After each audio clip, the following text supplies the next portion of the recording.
नमस्कार बंधुरा और गरम खाबार चैनेले आपनादेर सबाइके स्वागत जानाई।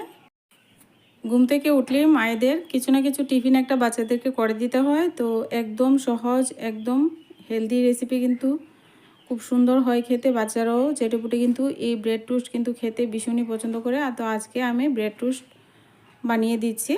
আমার বাচ্চাদের জন্য করছি, আপনারা আপনাদের বাচ্চাদের জন্য করুন। এবার দেখুন আমি পরিমাণ মতো এখানে হলুদ গুঁড়ো আর লবণ দিয়ে দিলাম।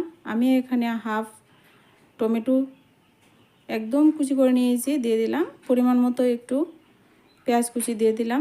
ঝাল লঙ্কার গুঁড়ো দিয়ে দিচ্ছি, ছোটো বাচ্চা হলে ঝাল লঙ্কা না দিলেও চলবে। এবার সবগুলি উপকরণ ভালো করে মিশিয়ে দিচ্ছি। চ্যানেলে নতুন বন্ধু হয়ে থাকলে চ্যানেলটিকে সাবস্ক্রাইব করে দিয়ে চ্যানেলের পাশে থাকা বেল আইকনটি বাজিয়ে দিতে ভুলবেন না। বন্ধুরা এইভাবে ভালো করে সমস্ত উপকরণ ভালো করে মিশিয়ে নিতে হবে। এখানে আপনারা লাল লঙ্কার গুঁড়োও ব্যবহার করতে পারবেন।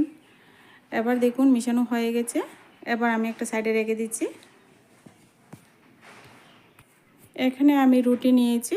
তো আমি একেবারে স্মুথ যে পিসগুলি হয় সেই রুটিটা কিন্তু বাজারে পাইনি, আমি একটু গোল গোল শেপের রুটিটা পেয়েছিলাম। তো এটা দিয়ে করে নিচ্ছি। তো দেখুন রুটিগুলিকে ভালো করে সাইজগুলিকে একটু কেটে নিয়ে আলাদা করে নিয়েছি। এবার আমি চুলায় একটা প্যান বসিয়ে দিলাম। প্যান বসিয়ে দিয়ে এর মধ্যে সাদা তেল দিয়ে দিচ্ছি। আর সরষের তেল দিয়েও করা যায়, সাদা তেল দিয়েও খেতে ভালো লাগে।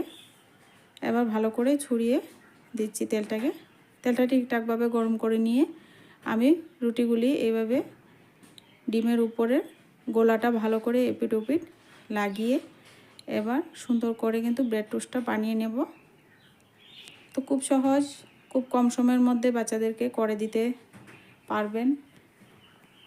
এবার উপরেও কিছু পেঁয়াজ মশলাপাতি দিয়ে দিচ্ছি। এবার এইভাবে করে আমি আরেকটা টোস্ট এইভাবে করে দিয়ে দিচ্ছি। এবার রুটিগুলিকে দিয়ে কিছুক্ষণ একটু অপেক্ষা করবো। আর চুলার আঁচটাকে এ পর্যায়ে বন্ধুরা লোতে রাখতে হবে, নইলে কিন্তু ব্রেড টোস্টগুলি একদম পুড়ে যাবে আর খেতেও ভালো লাগবে না। তো এবার একটু আলাদা করে দিচ্ছি। এবার কিছুক্ষণ একটু সময় হতে দেব একটা সাইড যখন হয়ে যাবে তখন কিন্তু উলট পালট করে ওই সাইডটাকেও ভালো করে ছেঁকে নেব।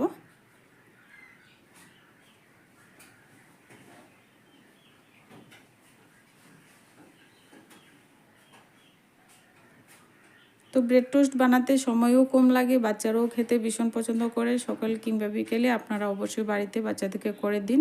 বন্ধুরা ব্রেড টোস্টগুলি একদম ভাজি করে নিয়েছি। দেখুন এরকম যখন লালচে কালার হয়ে যাবে তখন কিন্তু উলট পালট করে উঠিয়ে নিতে হবে।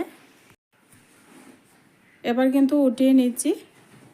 আর আপনার সস কিংবা বিভিন্ন ধরনের চাটনির সঙ্গে পরিবেশন করে নিতে পারেন বা এমনিতেই খেতে পারেন। এবার সমস্ত ব্রেডগুলি আমি এইভাবে বানিয়ে নিয়েছি। বন্ধুরা দেখুন কতটা সুন্দর হয়েছে আর কতটা লোভনীয় হয়েছে। আজকে ভিডিওটা ভালো লাগলে ভিডিওতে লাইক কমেন্ট করতে ভুলবেন না। আজকে ভিডিওটা এই পর্যন্তই, দেখা হচ্ছে নেক্সট ভিডিওতে।